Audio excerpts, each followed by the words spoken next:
Í þessu myndbandi ætlum við að halda áfram að læra að teikna einföld form og í dag er það hringurinn sem við ætlum að skoða.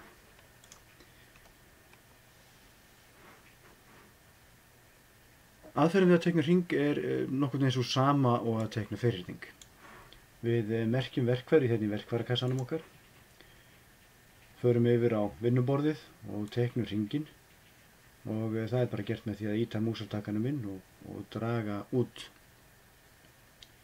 Ef við höldum kontrolltakkanum á lyklaborðinu inni á sama tíma, þá heldur hringurinn hlutföllum sínum og þvermáli verður allstaðar jafn stórt. Þegar við erum búin að teikna hringinn, þá eru tvö ferningslaga tákn, hérna efst og hérna vinstra megin á hringnum. En þessi ferningslaga tákn, þau eru í rauninni handföng sem við getum gripið í. Þú sérð að þau verða rauð þegar ég fer yfir þau. Við getum notað þau þá til að stækka hringinn og það gildir að sama þar. Við höldum kontrolltakkanum inni á meðan þá stækkar hann hlutfallslega og heldur sömu stærð. Eða sama þvermáli á alla kanta. Það er ekki hægt að fara upp í verkfærastjórnunina hérna uppi og stilla stærðin á hringnum á meðan við erum að teikna hann. Til þess að geta gert það þá þurfum við að velja örina og fara í stillingarnir hérna. En rétt á meðan við erum að teikna hana þá er þetta ekki hægt. Það er hringlaga handfang hérna hægra megin á hringnum og þetta hringlaga handfang það getum við notað til að opna hringinn. Við getum semst búið til úr hringnum geira. Við getum notað það er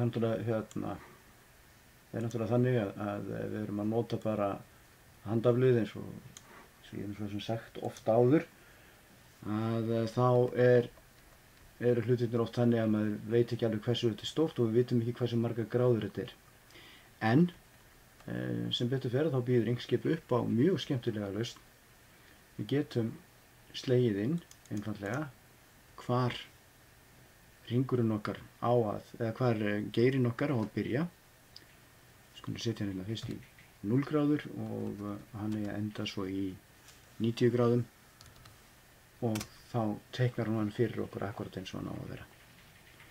Þið verður bara að muna að 0 gráðurnar eru hérna þar sem að hringlaga merkið er og ef við erum búin að snúa hringnum með eitthvað þá er hætt á því að það sé komið eitthvað annað.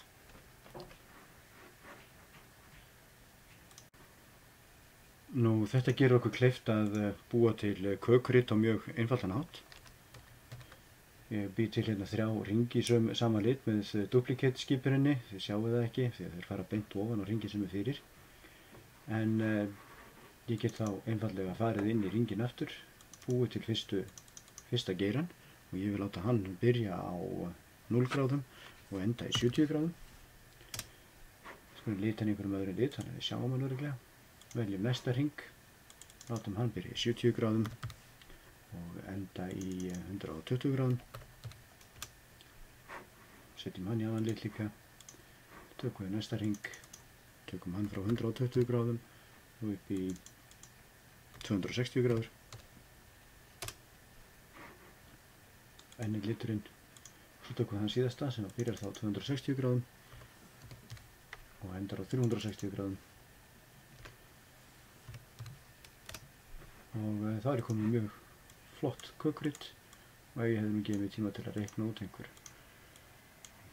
hlutfall eða eitthvað þá náttúrulega myndi þetta passa alveg afskaplega vel við það sem ég ætlaði að fara að kynna eða skera út. Það að breyta hringnum svona gerir það að verkum að næst þegar við teiknum hring að þá reynir Inkscape að hjálpa okkur og teiknar í rauninni eins hring og við gerðum síðast. Við sjáum að hann gerir nákvæma eftirmynd af hringnum eða geiranum sem ég var með mertan hérna inn á. Þegar ég verið með þennan mertan og ætlaði að teikna hring þá hefði hann gert nákvæma eftirmynd af þessum. En reyndar náttúrulega stærðirnar ekki alveg þessum. Það er mjög einfalt að breyta þessu. Ef ég hefði ætlaði að teikna alveg fullkominn hring þá er mjög auðvelt að breyta þessu aftur í hring. Ég þarf ekkert að vera að fikta í handföngunum. trúið mér, þetta er óendanlegt vesen að reyna að laga þetta til með handföngunum, þannig að ég fer þá bara hérna upp í verkfærastjórnunina mína og vel hnappinn sem er hérna lengst til hægri af þeim sem er í boði á þessari verkfærastjórnun, og það breytir forminu mínu aftur í hring.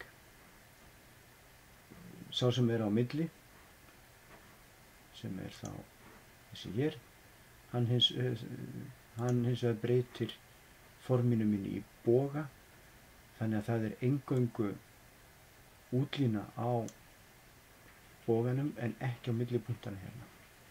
Þannig að miðtakinn breytir þessu fyrir mig í bogalínu en ekki í form sem er hérna hægt að skera út algjörlega. Sjáum þetta betur ef við tökum fyllingunni í burtu, þá er þetta bara bogi. Og þetta var það sem að ég ætlaði að fara með í gegnum í sambandi við hringina í dag, og ég vona að þetta hafi komið á góðum notum. Það er meira á heimasíðunum minni, og ef það er eitthvað sérstakt sem að þið viljið kíkja betur á fyrir ykkur, hafi þá endilega samband.